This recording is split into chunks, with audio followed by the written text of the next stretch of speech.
The Joe Rogan Experience. So as much damage as I did to my family and their hearts, me getting better can relieve them of that burden. So it was an easy one-way road to recover, and that's why I recovered fast. And I attribute it to my love for my family. Wow. So let's bring it back to the day of the accident. When exactly was it? It was New Year's Day. New Year's Day. New Year's Day, 2023. Yeah, and I host my family at my house up there, like 25 people, every post-Christmas to New Year's, all the time. Family, friends, whoever, just kind of come up and we can celebrate the holidays together, go skiing, all these type of things. But we had a big kind of snowmageddon type snow event that shut down the mountain that I live on at the top of Lake Tahoe at about 8,000 feet elevation, and we got just tons and tons of snow. But it happens often, maybe not that intense of a storm, but so much so where we were cut off from anywhere else. We're snowed in, fine.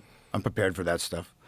3 days without power, prepared for it. It's fine. We can have fun. It's actually relief. All the cell phones go off, all the iPads go away, computers, and everybody's just playing card games with headlamps on. And I mean, it's a riot. So we had a good time. So food supply was still good, but it's New Year's Day and we're getting a break in the weather. So I decided I need to clear the roads and come out for air essentially, and in doing so, that's when the accident sort of transpired. It's more of a routine type of thing to have a half-mile long driveway up there. And I have to maintain it myself, so I have a snowcat and a bunch of other snow removal type equipment.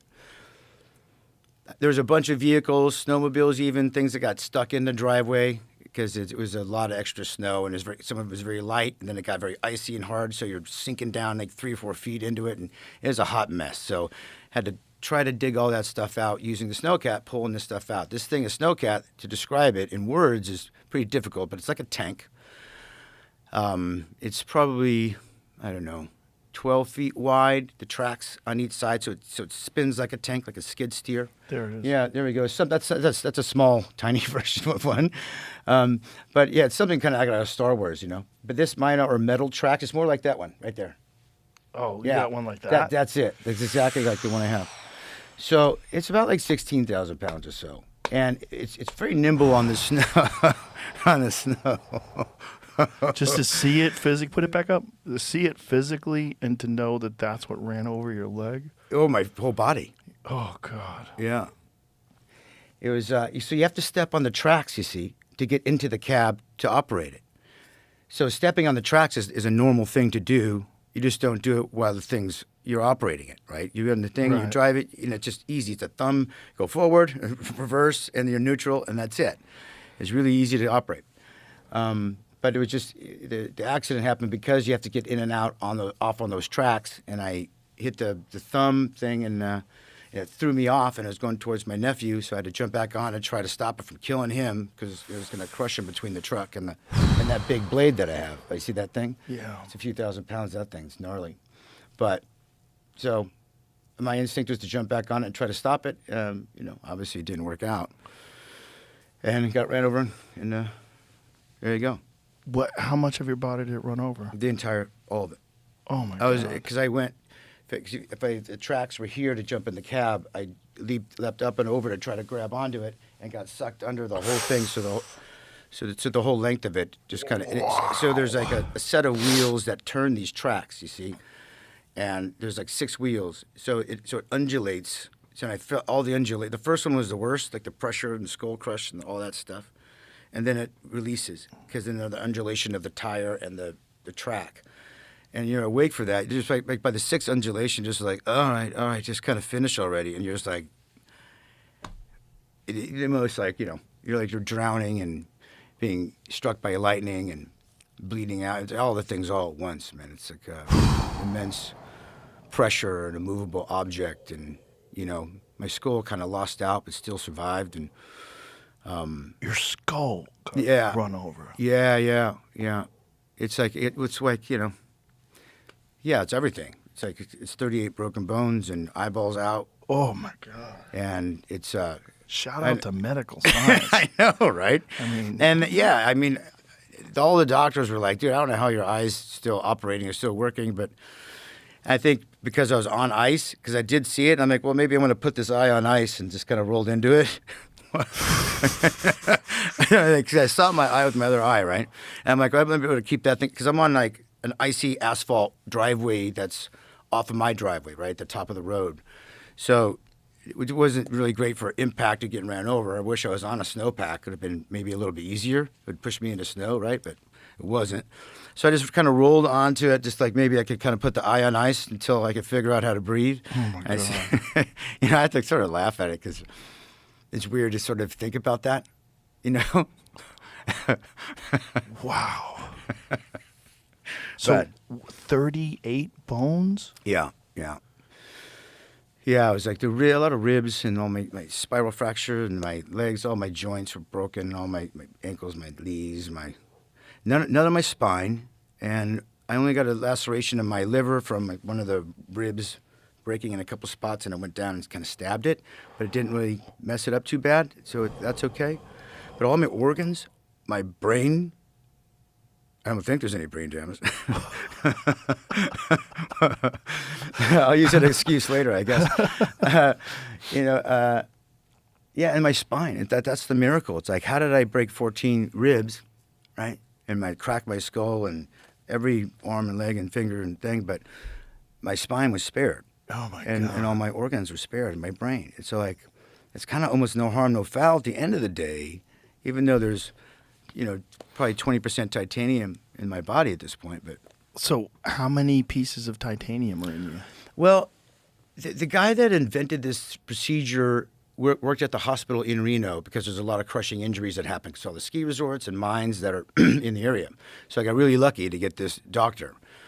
But it took 4 doctors to get to this guy. So says my family. I was out in a coma. But once they found this guy who was on vacation, the mayor of Reno actually called him and said, you got to get back and help my friend out. And so he rushed out, and he's just like, this is what he does for a living. He's like, oh, this is easy. I can't wait to do this for this guy, So it relieved on my family, but there was such relief because they were like, oh, he's going to lose his eye. We're going to cut off his leg.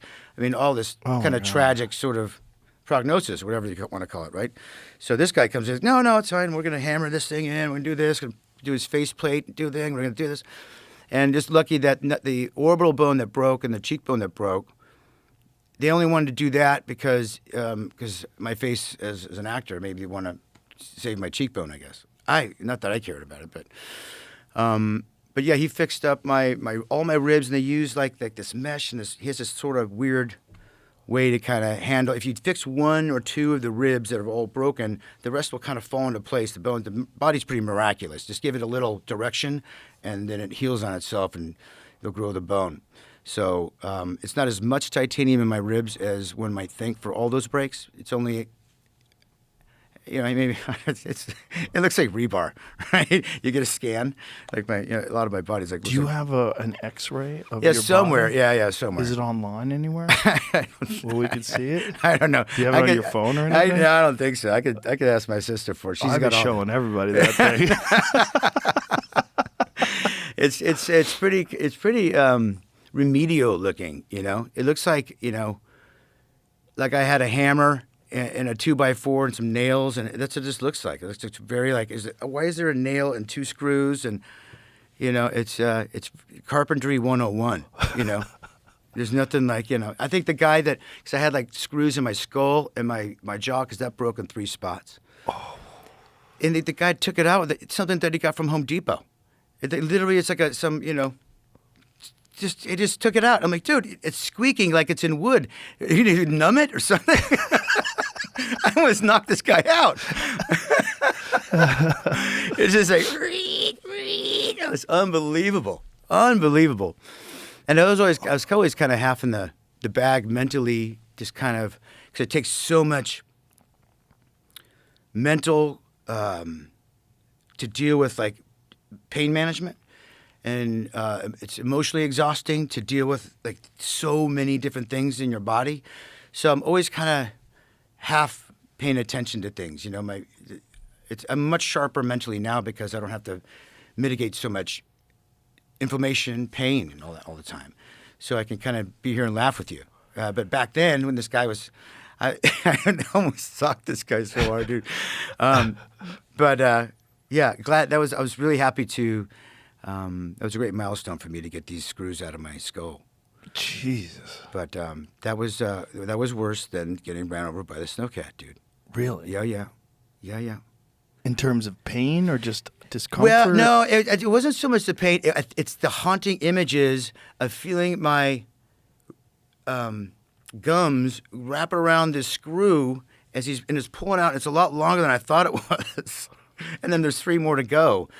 It was more the visual is in my mind kind of what makes it terrible.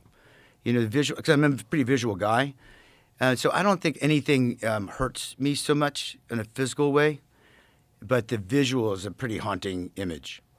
Wow. And the sounds, dude, it vibrates your skull as he's taking it out. Oh. And it's like,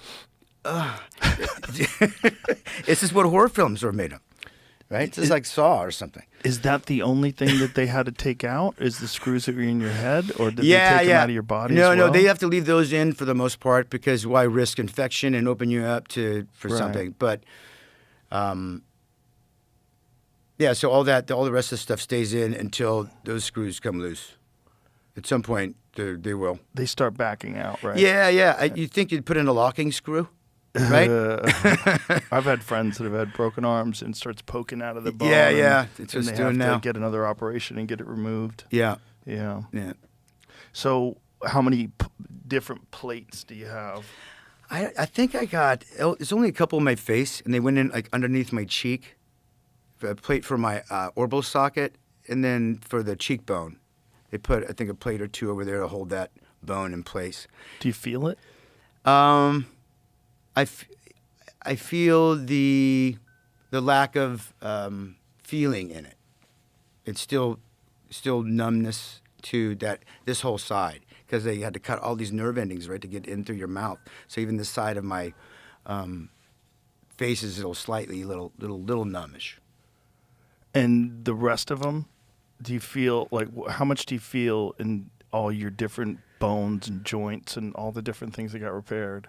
Yeah. There's lots of scar tissue to work through all the time. What's great is like it's not any one spot.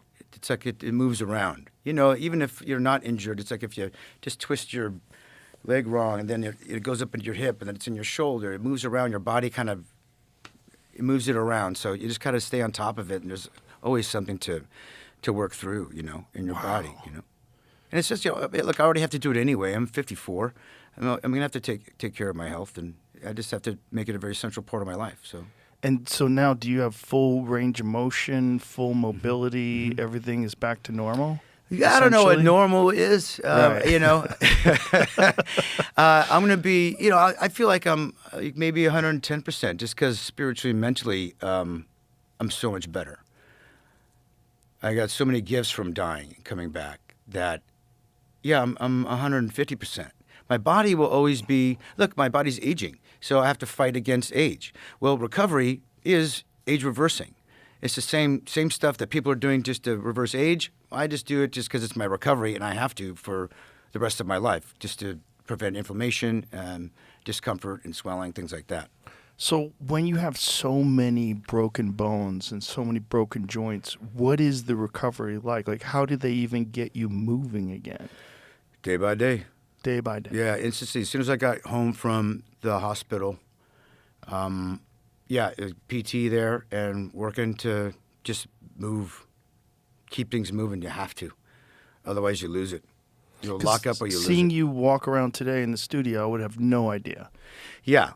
You look totally normal. Yeah. It's great. It takes a lot of work, and it's still working. Look, I was having to stretch in your studio. You know, I have to move quite a bit so I don't lock up.